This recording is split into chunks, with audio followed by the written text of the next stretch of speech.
This is a learning resource produced by the University of Sjheffield Orthoptics students and department aiming to improve visual impairment awareness.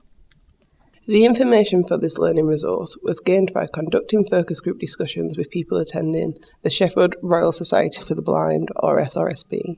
The focus groups included discussions with both teenagers and adults with varying levels of visual impairment, also known as partial sightedness.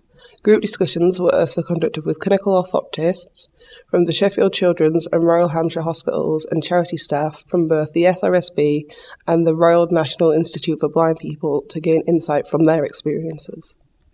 Visual impairment is a term that can be linked to a wide variety of attributes. It is used to describe the spectrum of vision loss, as an individual with visual impairment can be completely blind, whilst others may have partial vision loss. The World Health Organization has 4 classifications of visual function. Normal vision, which is 6.6 to 6.18, moderate visual impairment, which is 6.18 to 6.60, and severe visual impairment, which is 6.60 to 3.60, which is often larger than your standard chart in the clinic, and blindness, which is 3.60, which is no perception of light. Classifications are using Snellen, however vision may be tested using Logmar and converting to a Snellen equivalent. According to the World Health Organization and other sites, the leading causes of visual impairment globally for adults are uncorrected refractive error, so the need for glasses, cataracts, glaucoma, age-related macular degeneration, diabetic retinopathy, and corneal opacities. In children, the causes tend to be uncorrected refractive error, congenital cataracts, which are cataracts from birth, congenital glaucoma, premature birth, cortical visual impairment, or an optic nerve abnormality.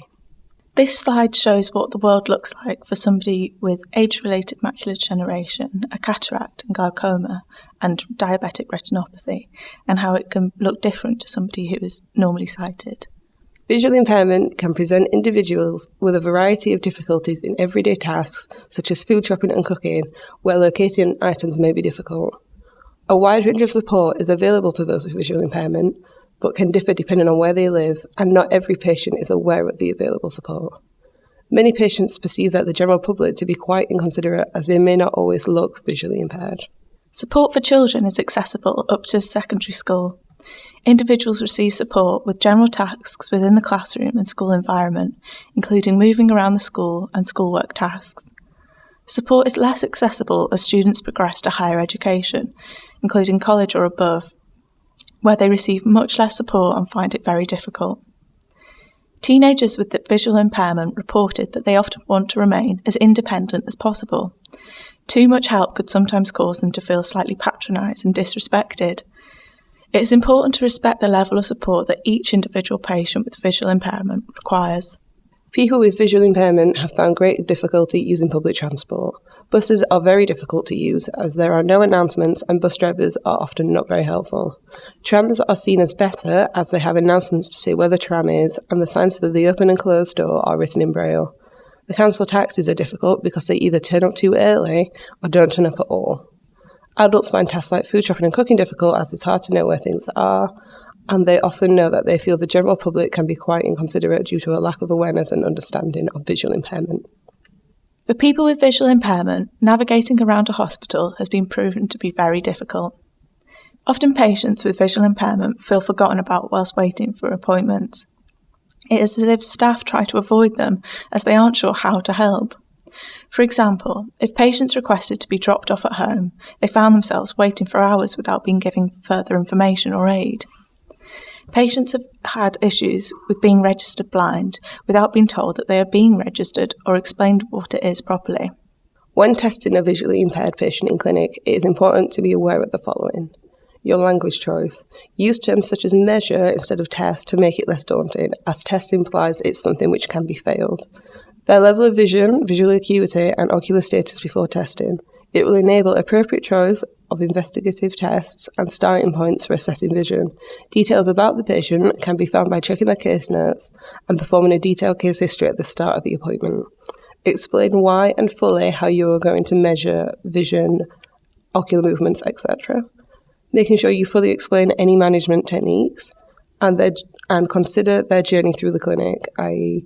If they have dilated drops, it will further reduce their vision, and so it's important to always offer support when navigating around the clinic. Patients may not be able to read a standard visual acuity chart, so be prepared to move it closer. It's important to give them extra time to adjust to the clinic environment. Procedures differ clinic to clinic, but essentially the testing distance is reduced until the patient can read the letters. If the patients are still unable to appreciate the letters, it's possible to see if they're able to count fingers, appreciate hand movements, or be able to perceive light. It's important to record the testing distance and various positions of gaze. Many adults with visual impairment are happy to be guided into the chairs, but place their hand on the chair and tell them if it has arms. Patients also like being guided around the hospital and say that colours and shapes are useful for aiding navigation around departments. Ask the patient if he or she wants help getting to places, but don't just grab their arm, wait, and then offer it. Some people who are visually impaired also have Charles-Bonnet syndrome, so it is important to ask about visual hallucinations, as they may not voluntarily mention it. If someone's level of sight has deteriorated to a certain level, they should be given the option and information to register as visually impaired. Many of the people interviewed felt that they were not given sufficient information about registering or even the option to. Often it was just assumed they'd want it and done for them. Many also said that they were unaware of the support they were entitled to until it was followed up by charities such as SRSB. The lack of information given naturally led to confusion. Some people were confused about being registered blind, although they still had some level of sight, potentially interpreting it to mean that they would go blind eventually. It would be more effective for clinicians to give information before registering patients so that any questions could be addressed then. Adults often like to receive as much help as possible, and there are a range of different visual aids available.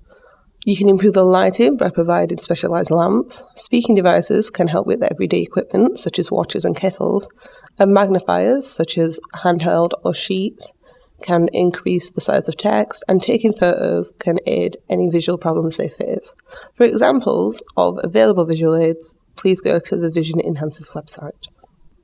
Charles-Bonnet syndrome, CBS, is a common condition among people who have lost their sight. It causes people who have lost a lot of vision to see things that aren't really there, known as visual hallucinations. You can visit the Charles-Bonnet Syndrome Support Group website for more information. People's hallucinations can vary from seeing fences and other obstacles in the road to seeing crowds of people when there is no one there. Individuals felt that a support group was extremely helpful, as it showed they were not alone with the syndrome, and therefore stopped them from feeling completely isolated because of it. The Charles-Bonnet group at SRSB were frustrated that a lot of the professionals didn't even know about the condition and what it entails. Furthermore, the condition is often disregarded by healthcare professionals, resulting in patients feeling as if their condition was insignificant. The group also said how unhelpful they found it when people dismissed their hallucinations as not being real. Individuals with Charles-Bonnet syndromes know that they aren't real, but they look real to them, and they want the fact to be acknowledged properly. The following is a poem written by an individual with Charles-Bonnet syndrome, describing one of his first ever visual hallucinations. The Crinoline Lady by Mike Salter. One, whilst in the bed I lay awake, still tired. A lady arranged in a beautiful dress I espied. I looked, I blinked and blinked again, she smiled. The lady certainly appears to be real, I was beguiled. The Crinoline Lady was the first of many visions I was to see. Some I didn't like, others like my Crinoline Lady I liked to see. I believe that the visions I observe all depend on my mood. Visions I observe when happy are good, others make me brood. Over time, and with help and support, I have come to realise that though my own vision is poor, I have to reach for the prize. The only way to achieve this is to remain happy and positive. To see positive visions, like my Crinoline Lady, I must strive. For more information, you can visit the following websites: the Sheffield Royal Society of the Blind, the Royal National Institute for the Blind People, the World Health Organisation, the NHS Charles-Bonnet Syndrome information page, the All About Vision, how to help people with low vision, and the criteria for certification of visual impairment. The student project team was a group of Year 1 students and was Rachel, Emma, Sophie, Hannah, Amy, Elvis, Maddie and Rashid. We'd like to say a huge thank you to everybody who participated in our focus groups and research, and a big thank you to the Royal National Institute of the Blind People, Sheffield Teaching Hospitals, Sheffield Children's Hospital, and the Sheffield Royal Society for the Blind. This project was supported by the Curriculum Development Fund.